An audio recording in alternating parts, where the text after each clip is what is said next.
everyone. I hope you're all well. Happy holidays to you. I hope you are enjoying Fatal Lies. Let us find out what happens next today with Chapter 2. I don't want nobody stabbing me with love. Don't wanna waste no time getting my feelings hurt. I believe in those things we don't know much of. There's just so much to see that ain't about love. I'm ready to face my fears. I'm ready to taste the weird. I just wanna walk the hills above. My ordinary life, I could let it burn. 'Cause I just wanna go to the deep end. I just wanna go to the deep. Serena walked into her house and flipped on the light, gasping as hundreds of balloons floated around her. She reached out and touched them as a smile graced her lips. She walked through them to the table where a small box was waiting for her. She picked it up, opened it, and saw a pair of diamond earrings. Tears filled her eyes, and she turned around to find Darren smiling at her from the living room. She walked to him and wrapped her arms around him. "Oh, you're so bad," she whispered. "Do you think you can forgive me for being such a jerk the other night?" he asked. "I do now, honey." Serena set the box down and took his hands. She led him up the stairs and into their bedroom. She turned toward him and started undoing his tie, and then she slowly unbuttoned his shirt and pulled him in for a kiss. He wrapped his arms around her and picked her up where he laid her down on the bed and pulled her clothes off, piece by piece. As they made love, Serena ran her hands down his back and sighed with passion as he came inside her.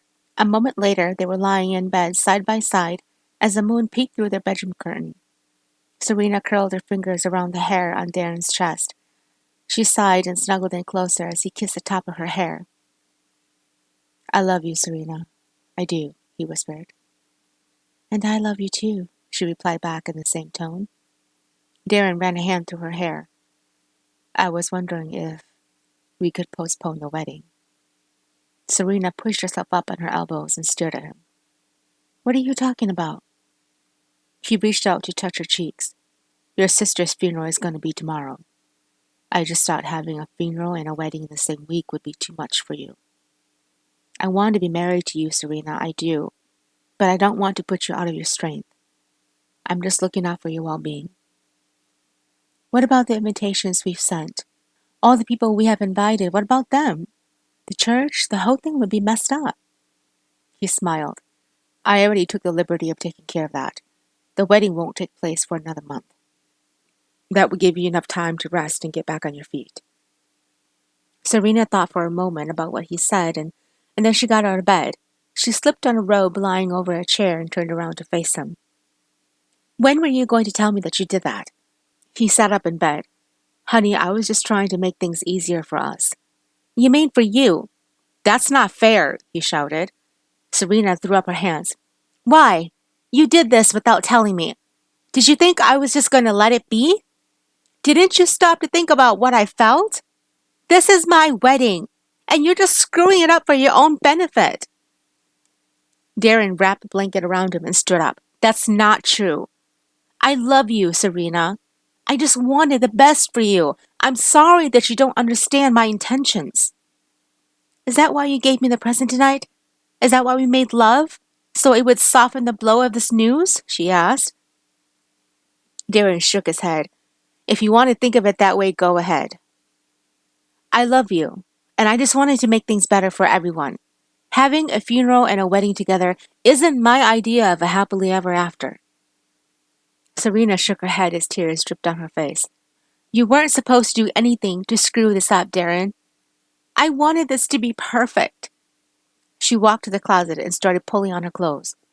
"What are you doing?" he asked as he came around the bed. "I'm leaving. I'm going out. Don't bother waiting up for me. I never do anyways." Serena's car was parked on the top of the hill overlooking the Twin Cities as she wiped her eyes. She took a deep breath as she thought about what Darren had done. For the first time in her life, she realized that Darren could be the wrong man for her. Probably was a good idea that he had postponed the wedding. It would give her some time to think if she really truly wanted to marry him. She looked out at the lights in the city and felt a sudden urge to cry. It was the mourning for her sister. Since Megan had died, she hadn't had time to properly mourn.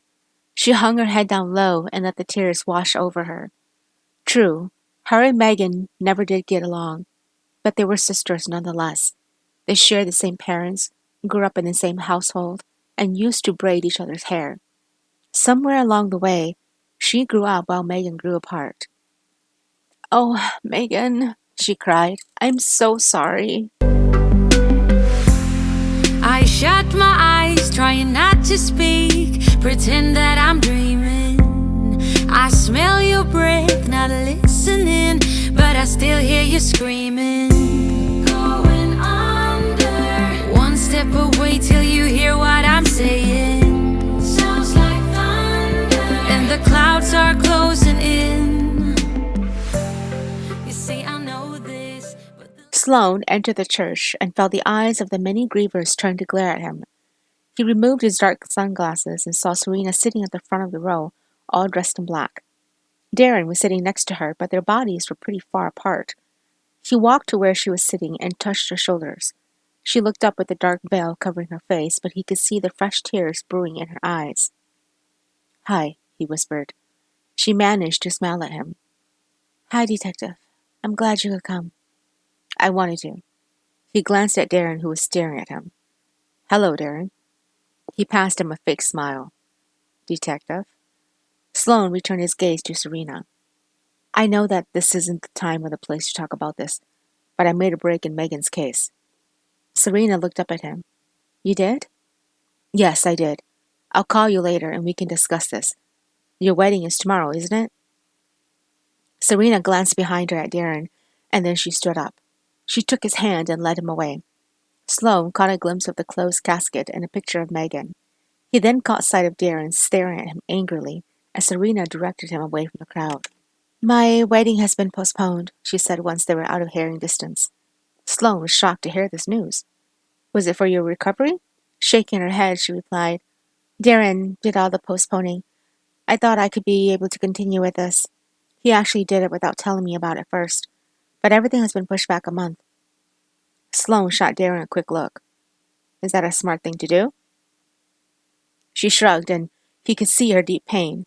She reached up and wiped away a few tears from her eyes. It's fine. Really, I think I could use the rest. What did you want to tell me about Megan's case? He gave her a kind smile. I found out that some guy named Hoser has been selling her dope when she used to work at Naked Ed's. I know where he lives, and tomorrow my partner and I are going to pay him a little visit. I'll let you know what happens. She nodded. Thank you so much for everything you've done, Detective. You've been a great help. Don't thank me yet. Megan's killer is still out there. Listen, I gotta go, but I'll call you soon, okay? Okay. Thanks for coming by. Sure. And take it easy on Darren. He's probably just looking out for you. Okay, she whispered. Sloan walked out and into his car where he looked back at the church. He felt a sudden urge to walk back in there and hold her. She looked so scared and vulnerable that he wanted to protect her. He nearly kicked himself as he got into the car to drive away, and that was when he noticed that Darren had come out of the church smoking a cigarette. He wondered what the man was thinking about, and what made him to suddenly postpone the wedding. Although he did tell Serena Darren was just looking out for her, he couldn't help but get an eerie feeling about the guy. Serena dropped 2 cups of coffee into the wastebasket and looked up when Katie entered her office, wearing a cool green suit. Katie was young and full of spirit, which made Serena like her even more. Katie closed the door and walked to sit down across from her. I came by to see if you were okay, Katie said. Serena smiled. Thanks, Katie. I'm going to be fine. I couldn't make it to your sister's funeral. I'm sorry. Don't worry about it. It was a short funeral, and I'm glad that I was able to finish it. Megan would have wanted that too. Nodding, Katie replied, Great. Listen, the team and I are going to head over to Bravo's for a few drinks, also to celebrate us doing this pitch. As our divine director, we need you there. Serena laughed and tucked a dark strand of hair behind her ear. She thought for a few moments and then smiled again. Sure, why not? I mean, I haven't relaxed since this thing happened. I'll see you guys there. Katie stood up, beaming. Great. See you later. Serena entered the busy Bravo's bar and found her teammates sitting at a table, laughing and joking. She walked over, and Katie was the first to see her. She got up and hooted for Serena to join them. That was when the rest of the team got up and cheered for her. Stop it, you monkeys. You're making me blush, Serena cried. Oh, so the bitch from downtown can blush, Tim said with a laugh. Of course, Serena added with a grin. How late am I? You're about 6 drinks behind, Jason explained. We're drinking scotch and so are you. Serena groaned as she sat down. I'm driving home later on. I can't drink too much. Don't worry about it. I'm keeping myself sober so I can drive everybody home later on, Patricia said, and then she laughed. Not. Serena smiled as the waitress set a glass of scotch on the table in front of her. She took it and sipped when Jason tilted the whole glass up. She ended up drowning the entire thing in one gulp, and when she put the glass down, she slapped Jason on the arm. You bastard! I could have died from that, she cried. Jason laughed. Oh, you are too bitchy to die from just a glass of scotch. God wouldn't let you do that. Serena laughed as someone caught her eyes. She turned to find Sloan and Gary sitting in a corner talking to each other. She smiled and then she turned to her coworkers. I have someone I need to say hello to. I'll be right back. She walked to where they were sitting and slid in next to Gary, causing the poor man to jump from surprise. Oh, I'm sorry, Serena said. Sloan laughed as he looked at her. Hey, what's up? Hi, guys. I was with my friends and noticed you were here too. Are you both off duty tonight? Gary nodded. Yes, we are. Thank God we can enjoy a good beer without having to worry about driving to work drunk. Serena smiled. I'd like to introduce my friends to you. Sure, Sloan said, but Gary stood and pretended to yawn. Uh, I'm tired, actually. I'm just gonna head home. Sloan looked up at him. You just got here, Gary. Yeah, but you know me. I'm always tired. I'll take a rain check, okay, Serena? Sure thing. As Gary left, Serena took Sloan by the hand and led him back to where her coworkers were, introducing them to each other. You know, I have to say, police work must be so interesting, Katie said. Sloan shrugged. In a way, it is, but mostly it's about keeping the law intact. All the guys I bust are always saying the law doesn't apply to them. Actually, it applies to everybody. Laughing, Serena asked, How many busts have you made? He cleared his throat and took a drink. Let's just say if I had $1 for every bust I made since joining the force 20 years ago, I'd be a rich man by now. Wow, Jason said with stunned amazement. The laughter continued, but Serena found herself becoming mesmerized by Sloane's smile. This was going to be trouble. Drive safe, Serena said as her coworkers walked off toward their car. She turned and started walking toward hers with Sloane by her side. He was still laughing at her friend's jokes. She took in his details. His hair was a golden brown, almost like the color of chocolate with a hint of cinnamon. His eyes were blue like the ocean, and his body. Oh, his rock-hard body was to die for. He was wearing jeans and a tight shirt that showed off every muscle he owned. Sloane turned to her. I like the people you work with. They're nice. They are, aren't they? We get along very well, Serena said. How long have you been working there? About 6 years, give or take.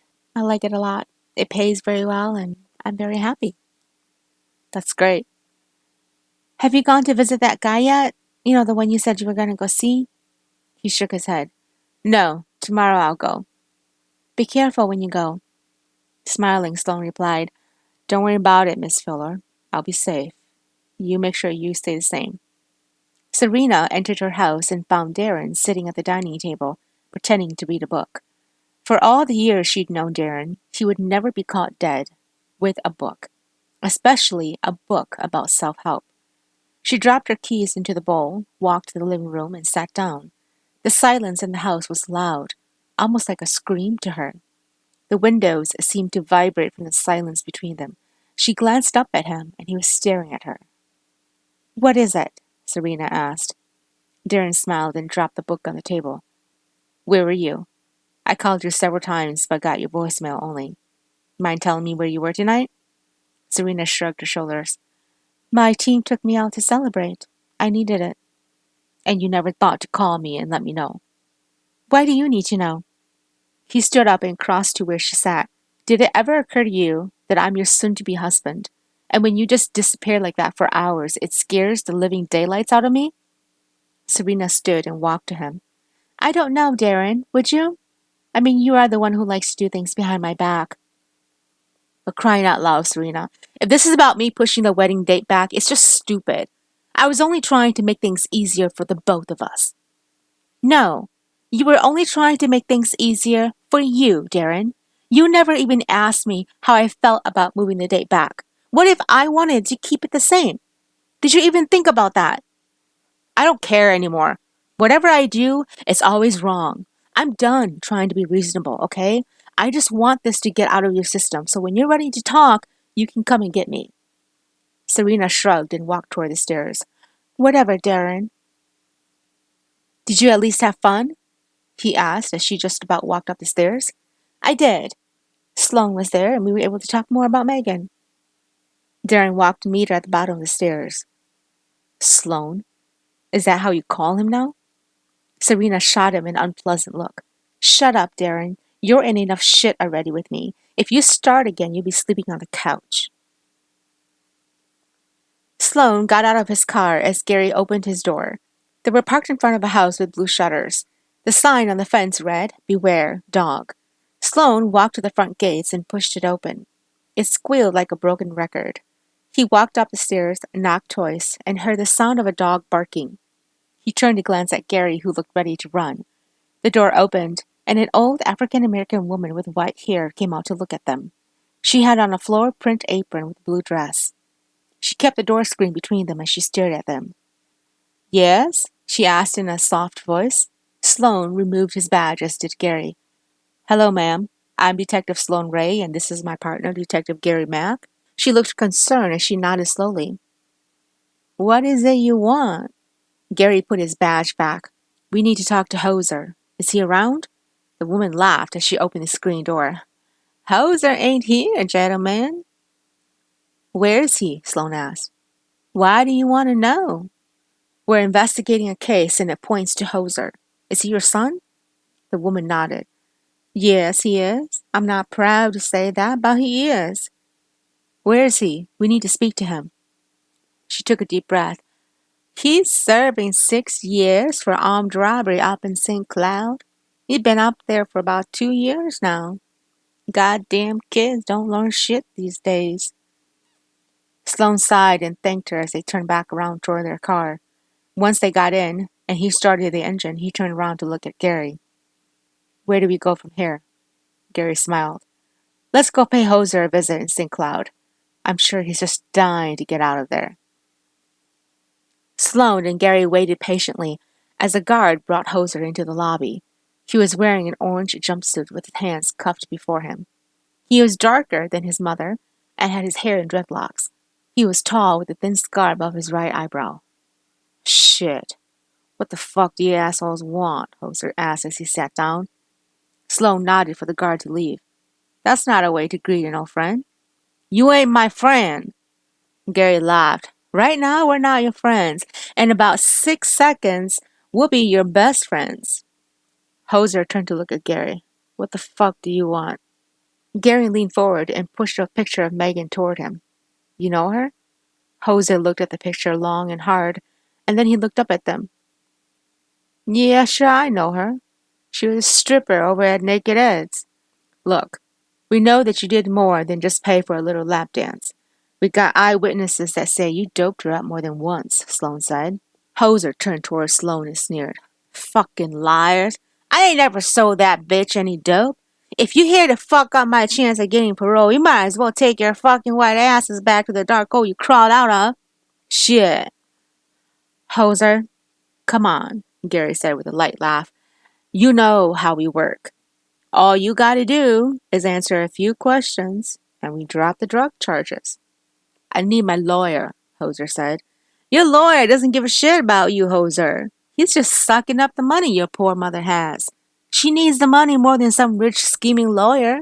All you have to do is be truthful to us, and we might even get you out of here before your 6 years is up, Sloan said. This time, Hoser spent a few moments thinking before he answered. All right, but it's gotta be on my own fucking terms. You got it, Gary said. She leaned forward toward them. Yeah, right. I sold the bitch some dope from time to time. When was the last time you saw her? Gary asked. Shit. About 4 years ago. She was stripping for a while, and then her manager said she upped and quit. I don't know where she at now. She's some kind of trouble or something? She's dead. Murdered, Sloan said. Fucking A, Hoser cried. Someone did the bitch? Who? That's what we're here to figure out, Sloan stated. Whoa, whoa, whoa, whoa, whoa. Hold on here just one fucking minute. I didn't touch her. We know it's not you, Hoser. You've been locked up here for 2 years, and unless you can walk through walls without being seen, you're clear of this murder, Gary said. But we need to know what you know about her. Hoser sighed and reached up with his 2 hands and scratched his head. Shit. She was a good dancer. She gave me a few good times. I liked her. But all I know about her is going to a strip club. She liked buying dope and shit from me. She was easy to get along with. The girls at the club were her friends, and a lot of them liked her. That's all I know, man. Sloan leaned back in his chair. Were you having sex with her? No, dude. I ain't ever been with her sexually. All right, Hoser. Thanks, man, Gary said as he stood up. We'll see what we can do about your charge. Hoser sneered up at them. You better, man. I ain't gonna rot another day in here. This place gonna fucking kill me. I shut my eyes, trying not to speak, pretend that I'm dreaming. I smell your breath, not listening, but I still hear you screaming. Going under, one step away till you hear what I'm saying. Sounds like thunder, and the clouds are closing in. You see, I know this, but the last days in real life I've noticed. Losing focus, breaking up from our life as we know it. If someone had told me. Serena pulled on her white blouse and buttoned it as Darren walked into the room, slipping on his shirt. She turned to him and sighed. Do we have to go tonight? I feel really tired, and I don't feel like talking to anyone.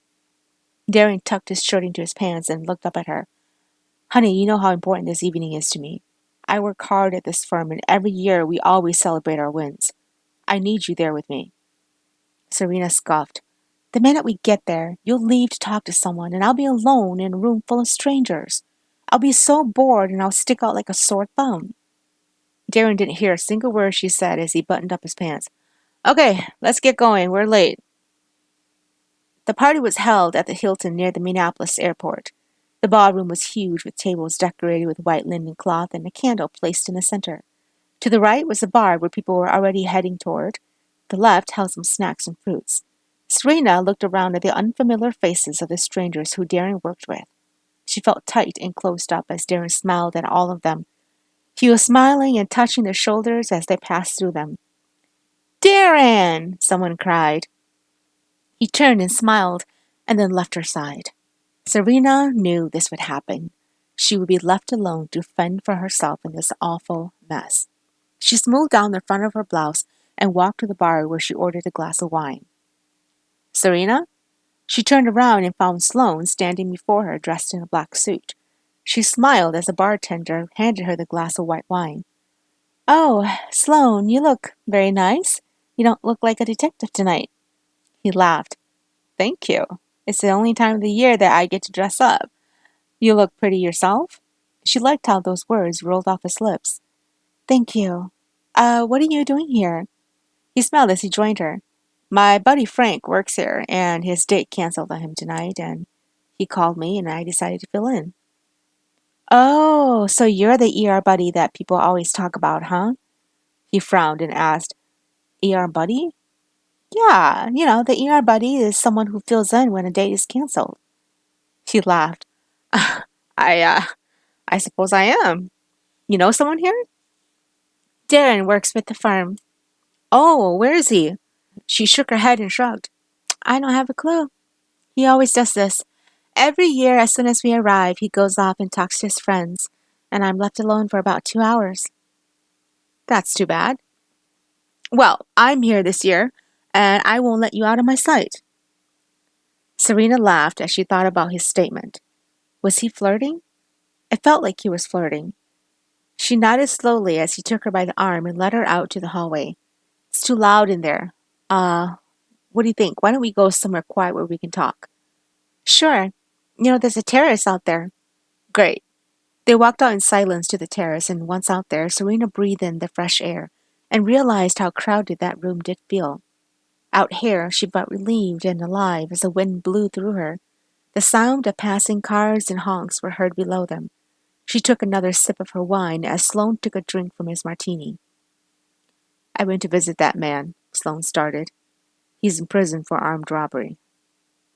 Oh, shucks, Serena said with deep disappointment. I know. Gary and I went to talk to him about Megan. He doesn't know anything. I was sure that he would know something. I'm sorry. Did you talk to any of her ex-husbands? Serena asked. Sloane smiled. Her ex-husbands are all out of state, and each one has an alibi for the time that she was murdered. Serena sighed as tears filled her eyes. It's so hard to wake up every day and know that she's no longer here. I mean, when she was alive, she wasn't that great a person or anything, but she was still here. And now that she's gone, there's just this huge gap that is left to be filled, and I'm not sure how I will ever fill it. Sloane reached over and touched her arm. In time, these things will heal, Serena. She smiled. That's the first time you've used my name. He shrugged as his mouth tugged at his lips. I felt like I should start calling you by your name. Besides, we're at a party, and calling you Miss Fuller just seems inappropriate. But if you want it that way, I can switch back. No, please, don't. When someone calls me Miss Fuller, I feel so old and so useless. Sloane laughed as he looked out at the city. How long were you and Megan having problems? It started right after our parents died. They were boating out on Lake Minnetonka, and their boat flipped due to the weather. They died several hours later at the hospital. Megan started to lose control of herself, and whenever I would try to help her, she just made it harder for me to become close. She was always used to getting things her way. As a child, my parents spoiled her, and when she got older, she thought the world would treat her the same way. Serena paused to gather her thoughts together. When she told me she had started stripping, I was beyond mad. I was so angry at her for choosing that path. My father would have been furious if he was alive. I was working and trying to make ends meet for her, and she hated me because I made something out of my life. She stopped as tears filled her eyes. That last day when I went to see her, she looked so different, almost like she knew she was going to die. It's scary now about how I remember it. We fought because I told her I was getting married. She had been married 3 times and divorced 3 times. All 3 of her husbands fled her after a few months. At that moment, I wanted to hate her, and now I just feel so guilty about it. Before Sloane could answer her, Serena looked up to find Darren entering the terrace. His face was full of anger as he gripped her tightly on the arm, causing the glass in her hand to fall and break into pieces on the ground. What are you doing here? Darren shouted. Serena tried to jerk free, but he held on tight. Let me go, Darren. You're hurting me. Hey, pal, Sloane said. Darren turned around to find Sloane standing there. Oh, detective. I didn't see you here.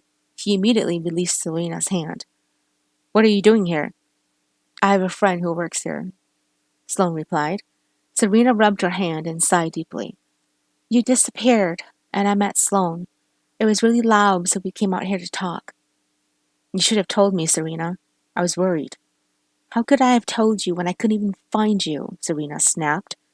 Darren's mouth sneered as he took a few steps toward her. Well, I guess you weren't looking hard enough. Be back there in 5 minutes. He turned to nod at Sloane and left. She looked up at him and replied, I guess I better go back in there. Are you okay? You don't have to stand his behavior, Serena. He's got a temper problem. No, it's okay. I know how to handle Darren. Don't worry about me, detective. Thank you. She turned and left as Sloane continued staring after her. Thank you for tuning in. Chapter 3 will be out shortly.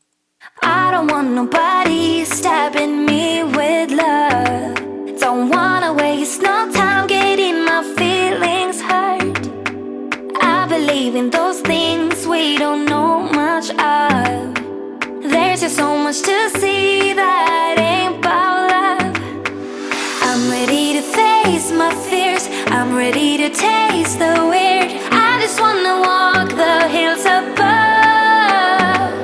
My ordinary life, I could let it burn. 'Cause I just wanna go, go.